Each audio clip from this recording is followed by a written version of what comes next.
ต้อนรับคุณผู้ชมเข้าสู่ช่อง Daddy ดูป้าป้าทำครับคุณผู้ชมเชื่อหรือไม่ครับว่าไอ้เจ้าแป้งยี่ห้อเนี่ยแป้งยี่ห้อเนี่ยแป้งตาโลคุณผู้ชมเชื่อหรือไม่ครับว่า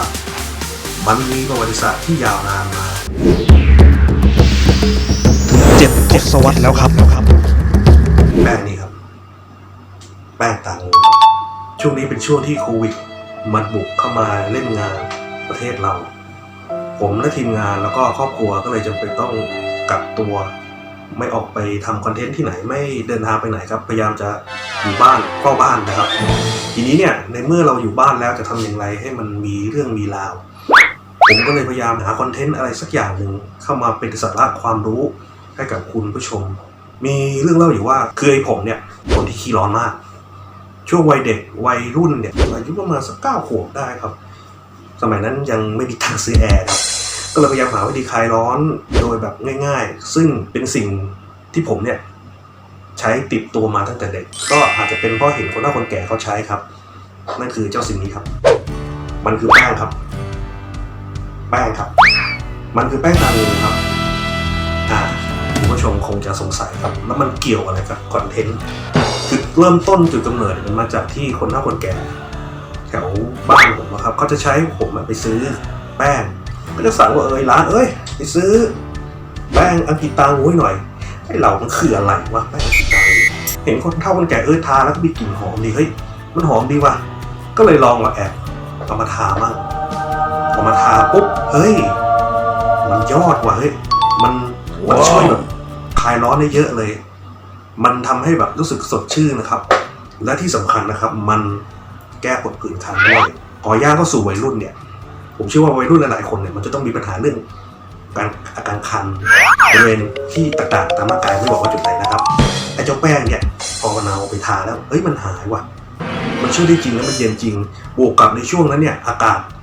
ร้อนมากผมก็เลยเอามาลองทาพอมาทาเสร็จปุ๊บก่อนนอนปะแป้งนอนเฮ้ยมันเย็นหลับสบายครับก็เลยติดมาตั้งแต่นั้นก็ไอ้เจ้าแป้งกระป๋องไม่ใช่กระป๋องนี้ครับไอ้แป้งยี่ห้อเนี่ยผมใช้มาตั้งแต่อายุ9 ขวบ 10 ขวบก็จะเป็นเกือบ20-30 ปีนะครับที่อยู่คู่ผมมาบอกไว้ก่อนนะครับว่าแป้งตางูเนี่ยไม่ได้เป็นสปอนเซอร์ให้กับผมนะครับเป็นสิ่งที่ผมใช้จริงผมใช้มาตั้งแต่ไหนแต่ไรแล้วครับซึ่งทุกวันนี้ก็ยังใช้อยู่ติดครับทีนี้วกกลับเข้ามาก่อนว่าทำไมผมถึงอยู่ดีทำไมทางDaddyดูถึงมาสนใจทำคอนเทนต์เรื่องแป้งตางูคือไอ้แป้งตางูเนี่ยเรื่องราวประวัติศาสตร์ของมันเนี่ยมันก็ไม่ธรรมดาครับถามว่าผมก็เพิ่งรู้นะครับว่าเรื่องราวของแป้งตางูเนี่ยมันมีมานานมากแล้วสูตรของเขาเนี่ยคือเขาก็ไม่ได้เปลี่ยนแปลงอะไรก็ใช้มาตั้งแต่สมัยโบราณคนเฒ่าคนแก่รุ่นปู่ย่าตายายผมก็ใช้มาตลอดนี่มาถึงรุ่นผมแล้วนะครับก็ยังใช้อยู่แต่ว่าอันญาได้ดูยังไม่ได้ลองใช้นะครับอาจจะเป็นเพราะไม่เคยได้ลองไม่เคยได้สัมผัสแต่ว่าเอาเป็นว่าไอ้แป้งตางูเนี่ยมันไม่ธรรมดาครับมันมีสตอรี่ของมันเรื่องราวมันจะเป็นยังไงเหรอไอ้แป้งกระป๋องเนี่ยสงสัยเลยครับไปดูดีกว่าครับ Daddy, you!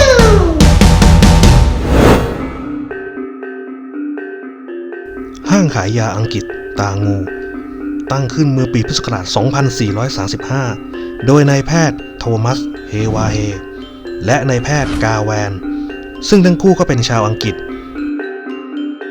หมอเฮเป็นใครนั่นแหละครับหมอเฮคือผู้ให้กำเนิดตรางูซึ่งผมจะเล่าประวัติคร่าวๆของหมอเฮให้ฟังตอนนั้นเมื่อประมาณปีพุทธศักราช 2431 หลังจากที่โรงพยาบาลศิริราชเริ่มเปิดดำเนินการนะครับเมื่อเปิดไปได้สักระยะหนึ่งทางโรงพยาบาลศิริราชก็ได้จัดตั้งโรงเรียนหัดวิชาแพทย์ขึ้นมาจึงได้มีการว่าจ้างนายแพทย์โทมัส เฮวาเฮหรือเรียกสั้นๆว่าหมอเฮแพทย์จากคณะมิชชันนารีผู้จัดการโรงยาของมิชชันนารีคณะเพสไบทิเลียนมาดำรงตำแหน่งเป็นแพทย์ใหญ่ประจำโรงพยาบาลศิริราชและอาจารย์สอนวิชาแพทย์แผนใหม่คนแรกของโรงเรียนฝึกหัดวิชาแพทย์หลังจากที่นายแพทย์เฮทำหน้าที่เผยแพร่ความรู้ทางการแพทย์สมัยใหม่อยู่ที่โรงพยาบาลศิริราชได้ครบ1 ปีจึงได้ลาออกมารับตำแหน่งใหม่เป็นผู้อำนวยการโรงพยาบาลบางรักซึ่งปัจจุบันก็คือโรงพยาบาลเลิศศิลป์นะครับท ที่นั่นนะครับเป็นสถานที่ที่ชาวต่างประเทศมักนิยมเข้ามาตรวจรักษากันจากการที่หมอเฮเคยจัดการโรงยาของคณะมิชชันนารีมาก่อนอีกทั้งอาชีพหมอที่ตนเองทำอยู่ก็ต้องพึ่งพายาในการรักษาผู้เจ็บป่วยทำให้หมอเฮคำนึงถึงความสำคัญของการผลิตยาเมื่อปีพุทธศักราช 2435 เขาจึงเริ่มเปิดร้านขายยาของตนเองขึ้นโดยลงทุนกับนายแพทย์ปีเตอร์กาแวนชาวอังกฤษใช้ชื่อว่า Bidis Dispensary มีสัญลักษณ์เป็นรูปงูถูกสอนปักที่หัวแต่เนื่องจากเป็นชื่อร้านภาษาอังกฤษทำให้คนไทยในสมัยนั้นไม่สามารถออกเสียงได้ถนัดจึงนิยมเรียกตามสัญลักษณ์ของห้างว่าห้างขายยาอังกฤษตางูห้างขายยาอังกฤษตางูแห่งแรกตั้งอยู่ที่ปากตอกโรงภาษีข้ามมุมถนนสุริวงศ์ซึ่งเป็นละแวกที่ชาวต่างชาติชอบอาศัยอยู่กันหนาแน่นและก็ใกล้กับแม่น้ำเจ้าพระยาชั้นบนเปิดเป็นคลินิก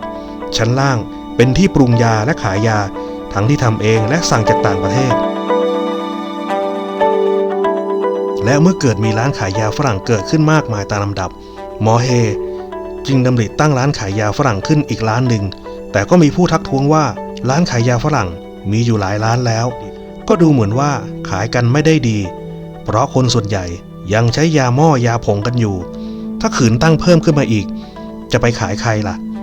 หมอเฮหัวเราะตอบว่าที่มีร้านขายยาฝรั่งเกิดขึ้นมากก็แสดงให้เห็นว่ามีคนรู้จักและนิยมใช้ยาฝรั่งมากขึ้นเป็นลำดับถ้าราษฎรไม่นิยมแม้มีร้านขายยาฝรั่งเพียงร้านหรือ2 ร้านก็ขายไม่ได้เท่าไหร่ในที่สุดก็ต้องเลิกกันไปเองเมื่อมีตั้งกันมากร้านก็ต้องมีแข่งขันกันทางการค้าขายทำได้ดีก็มีความเจริญเป็นเงาตามตัวอาจขยายวงความเจริญด้านอื่นเป็นผลพลอยได้ไปอีกด้วยต่อมาหมอเฮก็ตั้งร้านขายยาฝรั่งขึ้นที่ถนนเจริญกรุงมุมถนนสุริวงศ์ด้านใต้ตัวอาคารเป็นตึก2 ชั้นรูปสี่เหลี่ยมมีรั้วไม้เสาอิฐกั้นเป็นบริเวณและตรงมุมเสาด้านปากถนนสุริวงศ์มีรั้วไม้เสาอิฐกั้นเป็นบริเวณและตรงมุมเสาด้านปากถนนสุริวงศ์มีครกบดยาแบบฝรั่งขนาดยักษ์พร้อมด้วยสากตั้งอยู่บนหัวเสานั้นใครผ่านไปผ่านมาอาจเห็นได้ว่าเป็นร้านขายยาฝรั่งซึ่งถือว่าสร้างความเปลี่ยนแปลงอย่างมากในวงการแพทย์ของไทยในสมัยนั้นซึ่งคนในยุคนั้นมักจะคุ้นเคยการรักษาด้วยยาสมุนไพรโบราณหรืออาศัยการแมะจากหมอจีนกิจการดำเนินมาได้ด้วยดีจนถึงพุทธศักราช 2440 จึงได้ขยายสาขาเพิ่มขึ้นอีก1 แห่งที่4 กั๊กพญาศรีเพื่อรองรับลูกค้าที่เป็นเจ้านายข้าราชการและประชาชนรอบๆพระบรมมหาราชวังหลังจากนั้นหมอกาแวนผู้ร่วมหุ้นคนสำคัญมีความจำเป็นต้องเดินทางกลับประเทศอังกฤษจึงได้ขายหุ้นที่มีอยู่ทั้งหมดให้แก่หมอเฮกิจการรุ่งเรืองเรื่อยมาจนพุทธศักราช 2449 หมอเฮจึงได้ขายกิจการทั้งหมดให้แก่คนปรุงยาในร้านชื่อมิสเตอร์แม็กเบธซึ่งทำงานกับหมอเฮมาตั้งแต่ปีพุทธศักราช 2441 พร้อมๆกันนั้นก็ได้มีการเปิดสาขาขึ้นใหม่ที่หัวมุมถนนเจริญกรุงตัดกับถนน4 พระยาโดยปิดกิจการที่ร้านปากตอกโรงภาษีข้ามลงห้างขายยาอังกฤษตางูในยุคนั้นนอกจากจะโด่งดังด้วยการผลิตยาเองแล้วยังเป็นตัวแทนจำหน่ายผลิตภัณฑ์เช่นเซนลุกของประเทศอังกฤษสบู่เซนลุกน้ำมันเซนลุกรวมไปถึงน้ำมันตับปลายาแก้ปวดเพอร์ลี่เดวิสขณะที่ห้างขายยาอังกฤษตางูดำเนินกิจการมาได้ถึงปีที่ 36 มิสเตอร์แม็กเบธเจ้าของกิจการรุ่นที่ 2ต้องการเดินทางกลับประเทศของตนจึงดำริที่จะขายกิจการทั้งหมดโดยมูลค่าของทรัพย์สินตลอดจนตำรับยาต่างๆพร้อมลิขสิทธิ์ในการเป็นตัวแทนจำหน่ายผลิตภัณฑ์เซนลุกเป็นเงินทั้งสิ้น 100,000 บาทก็ถือว่ามากนะครับ 100,000 บาทในยุคนั้น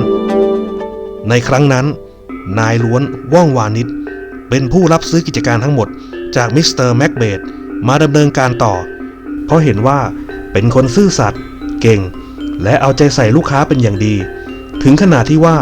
หมอล้วนไม่มีเงิน ยังพาไปคุยกับนายธนาคารเรื่องเงินกู้ และขายให้ในราคาเพียง 100,000 บาท เพราะอยากฝากกิจการให้อยู่กับคนที่ดูแลดี เพื่อที่จะได้อยู่ไปนานๆซึ่งมิสเตอร์แม็กเบธก็ดูคนไม่ผิดเมื่อพุทธศักราช 2471 ซึ่งหมอล้วนคือเจ้าของตางูรุ่น 3 ล้วนว่องวานิชคือใครล่ะล้วนว่องวานิชเกิดที่เกาะไหหลำเมื่อปีพุทธศักราช 2434 เดินทางเข้ามาประเทศไทยเมื่ออายุ 12 โดยเริ่มเข้าทำงานอยู่ที่โรงงานน้ำอัดลมแห่งหนึ่งใกล้สะพานมอญศรีกั๊กพญาศรีหลังจากนั้นเข้าศึกษาที่โรงเรียนอัสสัมชัญจนจบมัธยมศึกษาปีที่ 1 หลังจากนั้นเข้ามาทำงานที่ห้างขายยาตราบัวมีหน้าที่ช่วยเหลือเภสัชกรในห้องผสมยาต่อมาย้ายไปทำงานที่ห้างขายยาอังกฤษตางูและห้างขายยาบางกอกดิสเพนซารีตาช้างนะครับล้วนว่องวานิชเริ่มสนใจการผสมยาอย่างจริงจังจึงใฝ่หาความรู้ค้นคว้าตลับยามาศึกษาด้วยตนเองจึงทำให้ล้วนว่องวานิชมีความสามารถพิเศษทางการแพทย์ขึ้นทำให้คนทั่วไปมักนิยมเรียกว่าหมอล้วนหลังจากนั้นได้เข้าไปทำงานที่ห้างขายยาเยาวราชประมาณ 4 ปีจึงได้ออกมาตั้งห้างขายยาสมิธฟาร์มาซีขึ้นดำรงตำแหน่งเป็นผู้จัดการดำเนินกิจการได้ 5 ปีจึงตัดสินใจซื้อกิจการห้างขายยาอังกฤษตางูล้วนได้ชื่อว่าเป็นต้นตำรับของผู้ผลิตแป้งเย็นรายแรกในประเทศไทยคือเมื่อปีพุทธศักราช 2475 ผลิตแป้งน้ำมโนลาต่อมาเปลี่ยนเป็นชื่อแป้งน้ำควินนาขวดสีฟ้าพุทธศักราช 2484 ผลิตแป้งเย็นเซนลุกโดยรูปเด็กบนขวดก็คือหลานชายคนแรกของตระกูลนั่นเองจนมาถึงปีพุทธศักราช 2490 ตำนานแป้งเย็นตางูก็ถือกำเนิดขึ้นมาเมื่อนายบิสเบนทนายความมาหาหมอเนื่องจากเป็นผดผื่นคันหมอล้วนให้คารามายไปทาก็ไม่หายและก็มีคนไข้อีกหลายๆคนที่เป็นอาการเดียวกันหมอล้วนจึงคิดสูตรแป้งเย็นเฉพาะตางูขึ้นมาโดยมีส่วนผสมของแป้งการบูนและเมนทอสปรากฏว่าได้ผลดีผดผื่นคันหายและยังเย็นสบายตัวอีกด้วยสรรพคุณของแป้งตางูจึงเป็นที่เรื่องลือกันปากต่อปากจนได้รับความนิยมเพิ่มขึ้นในประเทศและต่างประเทศจนถึงทุกวันนี้ขณะที่ว่าติด1 ใน 10 อันดับสินค้าที่นักท่องเที่ยวจีนต้องมาซื้อกลับบ้านกันทีเดียวและในช่วงระหว่างสงครามโลกครั้งที่ 2หมอล้วนต้องประสบอุปสรรคอย่างหนึ่งถึงขนาดต้องเดินทางหลบหนีออกนอกประเทศในช่วงดังกล่าวญี่ปุ่นได้ส่งกำลังบุกประเทศจีนทำให้เกิดความเดือดร้อนขึ้นทั่วประเทศจีนหมอล้วนจึงได้จัดส่งยาจากห้างขายยาอังกฤษตางูไปช่วยเหลือประชาชนชาวจีนทำให้รัฐบาลขณะนั้นไม่พอใจอย่างยิ่งเนื่องจากรัฐบาลไทยในขณะนั้นอยู่ฝ่ายเดียวกับประเทศญี่ปุ่นทำให้หมอล้วนถูกจับกุมตัวและเนรเทศออกนอกประเทศโดยครอบครัวทั้งหมดต้องเดินทางไปที่ฮ่องกงในช่วงดังกล่าวญี่ปุ่นได้ส่งกำลังบุกประเทศจีนหมอล้วนต้องอาศัยอยู่ที่เกาะฮ่องกงนานถึง 10 ปีจึงได้เดินทางกลับมายังประเทศไทยและมาดำเนินกิจการต่อไปโดยออกผลิตภัณฑ์ใหม่ๆเช่นยาหยดตาสว่างเนตรยาหยดทองใช้แก้อาการท้องเสียยาธาตุเซนลุกยาบำรุงโคนาโตนยาหม่องน้ำมันใส่ผมเปโตหมอล้วนได้ดำเนินกิจการต่อจนกระทั่งเสียชีวิตเมื่อวันที่ 20 ตุลาคม พุทธศักราช 2507 ห้างขายยาอังกฤษตางูจึงสืบทอดมาถึงรุ่นลูกต่อไปจากตึกเล็กๆ 2 ชั้นแถวสุริวงศ์ปัจจุบันห้างขายยาอังกฤษตางูมีสำนักงานสูงตั้งงานริมถนนพระราม 9จึงเป็นบทพิสูจน์ได้ว่าห้างขายยาอังกฤษตางูเจริญเติบโตไปมากน้อยเพียงใดคุณธรรมนำธุรกิจเพื่อคุณภาพชีวิตที่ดีคือหลักคิดสำคัญที่ถูกถ่ายทอดมาตั้งแต่รุ่นหมอล้วนจนมาถึงรุ่นหลานที่เป็นเจเนอเรชันที่ 3คำสอนที่หมอล้วนมักสอนลูกสอนหลานเป็นประจำก็คืออย่าได้เอาเปรียบคนอื่นเพราะคนที่เสียเปรียบเขาจะเกลียดเราถ้าเรายอมเสียเปรียบบ้างเล็กๆน้อยๆ คนที่ได้เปรียบเขาจะรักเรา วันหลังเขาจะมาช่วยเราเองโดยไม่ต้องขอร้อง ซึ่งนั่นก็น่าจะเป็นเหตุผลที่ว่าทำไมแป้งตางูถึงใช้กระป๋องเหล็กทั้งที่ต้นทุนสูงกว่า แต่เพราะสามารถเก็บความเย็นได้ดีกว่าวัสดุอื่น โดยเก็บความเย็นได้ยาวนานถึง 3 ปี ถึงแม้จะแพง แต่ก็ถือว่าคุ้มค่าถ้าเทียบกับสิ่งที่ผู้บริโภคได้รับ และนี่ก็เป็นเรื่องราวตำนานของแป้งตางู แป้งกระป๋องเหล็กที่อยู่คู่กับคนไทยมานานถึง 7 ทศวรรษ แป้งเขาดีจริงครับ เย็นสดชื่น อยู่นานมา 7 ทศวรรษแล้วสำหรับวันนี้นะครับ ขอจบแค่นี้ก่อน คลิปหน้าจะเป็นเรื่องราวเรื่องใด คอยติดตามชมนะครับ แต่วันนี้ขอให้ช่วยกด Subscribe กดไลค์กดแชร์กดอะไรก็ได้นะครับ และที่สำคัญนะครับ